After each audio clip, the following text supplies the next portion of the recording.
Welcome back to Bible Basics. In today's edition, we're going to be asking the question, which translation of the Bible should I be studying?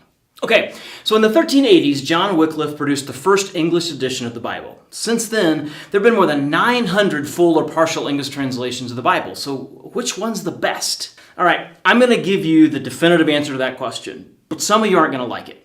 Here it is. The best translation of the Bible is the one that you will read. See, even the most accurate translations possible really aren't all that helpful to believers if they're not written in such a way that people can understand them or relate to them. If you're not spending any time reading the Bible because you can't follow the language, it really doesn't matter which translation you're not reading, does it? So the best translation is the one that you can and will read and understand. Now, let me swing around the other direction and say this. For certain purposes, some translations are definitely better than others.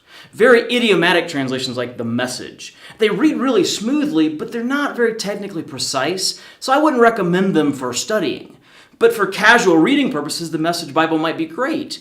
I just wouldn't recommend it for in-depth Bible study. On the other hand, the more literal or word-for-word translations like the New American Standard or the English Standard Bible, they're good for careful study, but they have a tendency to feel stiff and unnatural to modern English speakers. So a lot of people find it difficult to read those devotionally. All right, but hold on. Aren't word-for-word translations better for studying? Not necessarily. Supposedly word-for-word translations are sometimes held up as the ideal standard, but there are times when word-for-word translations can actually obscure the original meaning of a biblical passage. For example, 1 Kings 2:10 says, "Then David slept with his fathers." That's the literal word-for-word translation. But what the text means is that David died.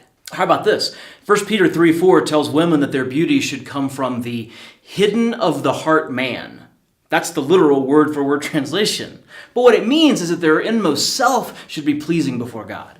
So, while literal word-for-word translations might sound like a great idea, in fact, they don't really exist. It's often the case that translating something clearly from Greek into English or Hebrew into English just requires a few more words. You might be interested to know, for instance, that the original Greek New Testament contains about 139,000 words. But the New International Version contains 175,000, almost 26,000 more than the original Greek. Some people say, well, yeah, but the NIV isn't a word-for-word translation like the King James or the New American Standard. Right. Listen, the King James Version has 180,000 words. The New American Standard has 182,000. That's 5,000 and 7,000 more words in the NIV. So the idea that those translations are more word-for-word than the NIV, it's just not true. So it's important that we don't get hung up on which English translation is the best. We need to understand that different translations serve different purposes and that sometimes different translations connect to different people. The important thing is to actually start reading and understanding a translation of the Bible.